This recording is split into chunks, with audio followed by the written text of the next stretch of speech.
Kailan eksaktong naliligtas ang isang tao?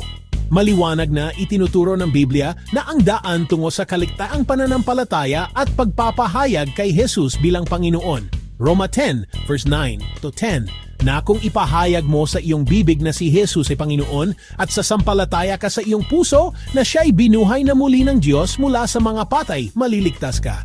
Sapagkat sa puso ay sumasampalataya ang tao at itinuturing na matuwid, at sa bibig ay nagpapahayag tungo sa kaligtasan.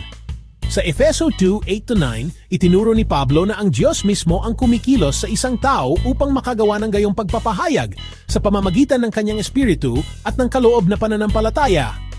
Sa madaling sabi, ang isang tao ay sumasampalataya at nagpapahayag kay Kristo dahil ang Panginoon ang nagbibigay ng kakayahan at pagnanais upang gawin ito.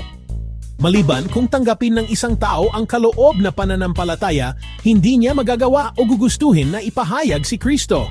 Kapag sa biyaya ng Diyos ay binigyan niya ang isang tao ng kakayahang manampalataya sa Ebanghelyo, siya ay tatawag sa kanya, gaya ng sinabi ni Pablo, Roma 8:15, sapagkat hindi kayo muling tumanggap ng espiritu ng pagkaalipin upang kayo'y muling matakot, kundi tumanggap kayo ng espiritu ng pagkukupkop bilang mga anak, na dahil dito'y sumisigaw tayo, Aba! Ama! Mapapansin natin na sinabi ni Pablo na tinanggap natin ang espiritu ng pagkukupkop mula sa Ama, at sa pamamagitan niya tayo ay nagpahayag ng ating pananampalataya. Iyon ang ating pagtawag sa Ama. Sa Juan 3, inilarawan ni Jesus ang prosesong ito bilang muling pagsilang sa pamamagitan ng Espiritu ng Diyos. Ang sandali ng kaligtasan ay dumarating kapag ang banal na Espiritu ay nagbibigay ng kaloob na pananampalataya. At mula sa sandaling iyon, ang tao ay tiyak ng maliligtas. Ang pagpapahayag kay Kristo ay bunga ng pananampalataya at sa pamamagitan nito na ibabahagi natin sa iba ang ating kaligtasan.